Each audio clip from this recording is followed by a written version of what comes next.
História da Redenção, capítulo 35. A organização do Evangelho. Ora, naqueles dias, multiplicando-se o número dos discípulos, houve murmuração dos helenitas contra os hebreus, porque as viúvas deles estavam sendo esquecidas na distribuição diária. Estes gregos eram residentes de outros países onde se falava a língua grega. Muito maior era o número de conversos judeus que falavam o hebraico. Porém, aqueles tinham vivido no Império Romano e falavam somente o grego. A murmuração começou a surgir entre eles de que as viúvas gregas não eram tão liberalmente supridas como os necessitados dentre os hebreus. Qualquer parcialidade desta espécie teria sido um agravo a Deus, e prontas medidas foram tomadas para restaurar a paz e a harmonia entre os crentes. O Espírito Santo sugeriu um método pelo qual os apóstolos poderiam ficar isentos da tarefa de repartir com os pobres, ou tarefas similares, pois deviam ser deixados livres para pregar a Cristo. Então os 12 convocaram a comunidade dos discípulos e disseram: Não é razoável que nós abandonemos a palavra de Deus para servir às mesas.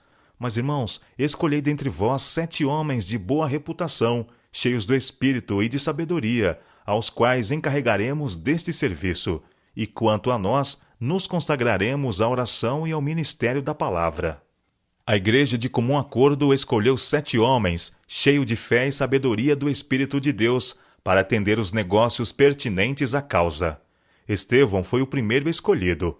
Ele era judeu por nascimento e religião, mas falava a língua grega e era versado nos costumes e maneiras dos gregos. Foi, portanto, considerado a pessoa mais apropriada para estar à testa e ter a supervisão da distribuição dos fundos destinados às viúvas, órfãos e aos reconhecidamente pobres. Esta escolha satisfez a todos, de modo que o descontentamento e a murmuração foram aquietados. Os 7 homens escolhidos foram solenemente apartados para seus deveres, pela oração e pela imposição das mãos. Aqueles que foram assim ordenados não estavam, entretanto, excluídos de ensinar a fé. Pelo contrário, é lembrado que Estevão, cheio de graça e poder, fazia prodígios e grandes sinais entre o povo. Eles estavam plenamente qualificados para instruir na verdade.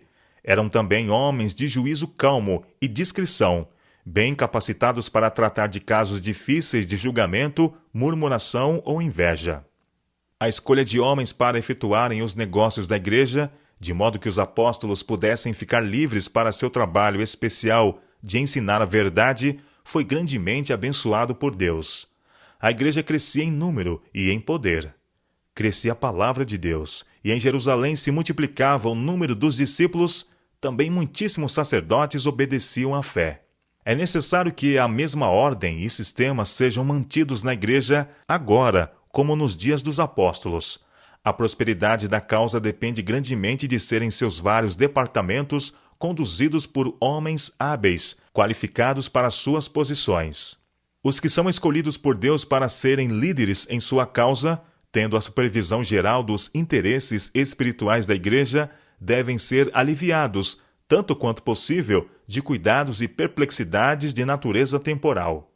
Aqueles a quem Deus chamou para ministrar em palavra e doutrina devem ter tempo para meditação, oração e estudo das Escrituras. Seu claro discernimento espiritual é diminuído ao entrarem em mínimos detalhes de negócios e no trato com os vários temperamentos das pessoas que se reúnem em qualidade de igreja. É próprio que todos os assuntos de natureza temporal se apresentem perante os oficiais qualificados e sejam por eles ajustados. Mas, se são de caráter tão difícil que frustre sua sabedoria, deve ser levado ao conselho daqueles que têm a supervisão de toda a igreja.